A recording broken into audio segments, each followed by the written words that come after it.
Bonjour à toi mon frère, ma soeur, j'espère que vous allez bien. Ici votre frère l'Afro-Canadien.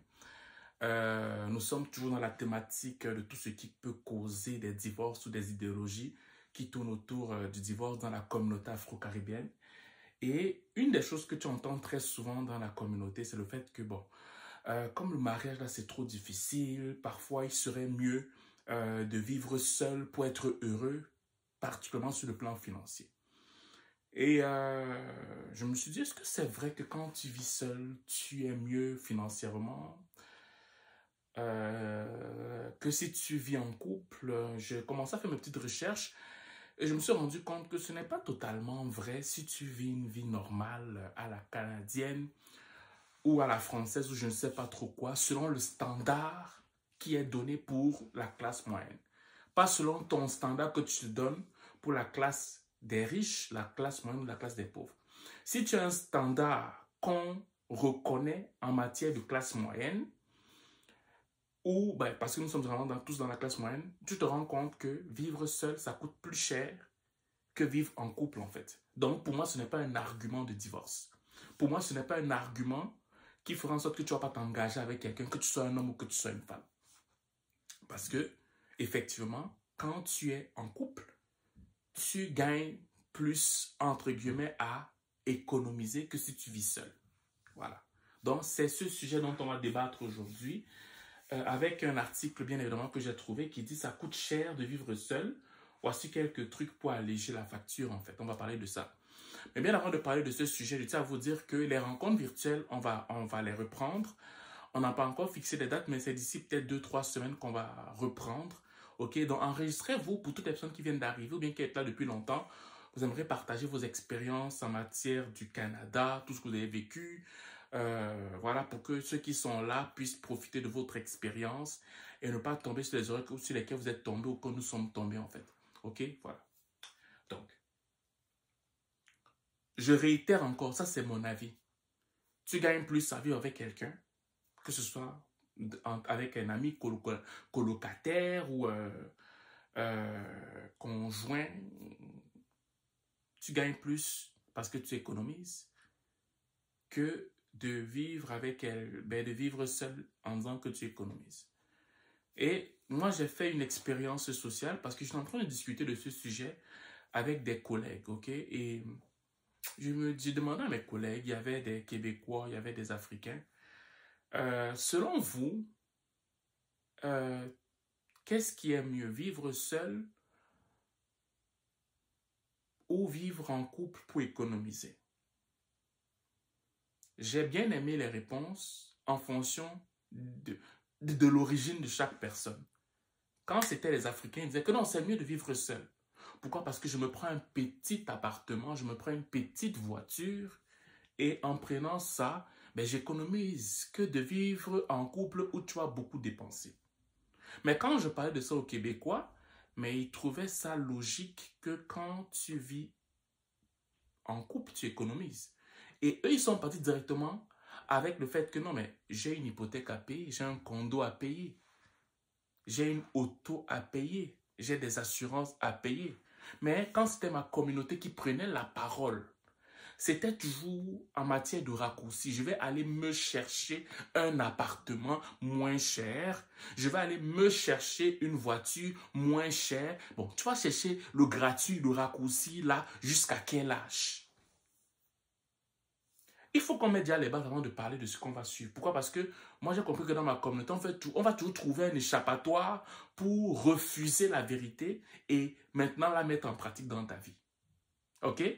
Donc, tu vois déjà qu'en fonction de la place où les gens viennent, les avis divergent. Pourquoi? Parce que pour nous, Afro-Caribéens, si je vis seul, pourquoi je vais avoir un standard élevé alors que c'est un standard normal? Je veux dire, quand tu es un jeune professionnel de 30 ans, infirmier ou infirmière, tu ne vas pas toujours rester dans un appartement bas de gamme ou toujours chercher un truc bas de gamme, une voiture bas de gamme, tout bas de gamme qui ne respecte pas ton standard. À un moment donné, tu augmentes un peu, pas beaucoup, un peu ton standard. Tu te prends un condo parce que tu ne vas pas toujours donner ton argent à un propriétaire. Tu te prends une voiture. ok, assez neuve. Pourquoi? Parce que tu prônes pour ta sécurité, tu payes tes traites de voiture, tu prends des assurances vie, tu prends des assurances dentaires, des choses de base. Des choses de base que quand tu sens pertinemment le poids de ces choses-là quand tu es seul. En place, tu te dis que oui, mais je vais faire comment? Peut-être que non. Ok, maintenant lisons l'article. Alors que 19% des... Ça, c'est un article qui date de 2023, le 17 février 2023, ok? Il faudrait que je précise ça. Alors que 19% des Québécois habitent seuls, un record au Canada, le fait de ne pas pouvoir partager les dépenses pèse lourd sur le budget. Déjà, les experts disent que... déjà, on commence déjà. Les experts disent que quand tu vis seul, selon ce qu'ils ont constaté, ok, ça coûte plus cher. Ça, on commence déjà avec ça. État des lieux et conseils pour alléger la facture de la vie en solo. Je ne vais pas parler de conseils pour alléger la vie. Je vais te parler juste sur la thématique, à savoir si ça coûte cher ou pas de vivre seul. Voilà. Si vivre seul a de bons côtés, ok, cela a aussi un prix. Car on ne peut pas partager le fardeau financier avec quelqu'un d'autre. Je vais recommencer. Si vivre seul a de bons côtés, cela a aussi un prix.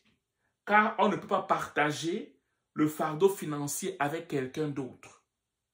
Il faut donc assumer la totalité des dépenses fixes, loyer, électricité, assurance, etc. Mais également se nourrir et se vêtir.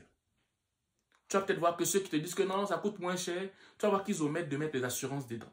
Ils omettent de prendre une voiture qui va être sécuritaire, une voiture neuve, ok, un condo où ils vont, comme, c'est leur, je veux dire, c'est un investissement qu'ils font, ok. Ils oublient ça, ils vont tout aller directement dans le moins cher, le raccourci. D'où le fait qu'ils émettent des fois ces idées-là, en fait. Le gouvernement établit, écoutez très bien ça, que le seuil du faible revenu pour une personne vivant seule, fondé sur la moyenne canadienne du coût de la vie, est de 2 355 $ par mois. Je vais recommencer cette phrase. Le gouvernement établit que le seuil du faible revenu pour une personne vivant seule, fondé sur la moyenne canadienne du coût de la vie, est de 2 355 $ par mois. Pour un couple, on parle de 2 931 $, soit à peine 600 $ de plus. Autrement dit, toutes les proportions gardées, le poids est plus lourd quand on vit seul. Voilà. On te dit qu'en moyenne, ok, pour une personne, quand on parle du seuil du faible revenu au Canada, en moyenne, une personne qui vit seule gagne autour de 2 355 $. Et pour le seuil de faible revenu, en moyenne, pour un couple, c'est 2 900 $. C'est ce qu'on te dit ici. OK? Maintenant, une expert, elle s'appelle Lucie Dalle, qui est conseillère budgétaire à la CEF de l'Est de Montréal. Voici ce qu'elle dit.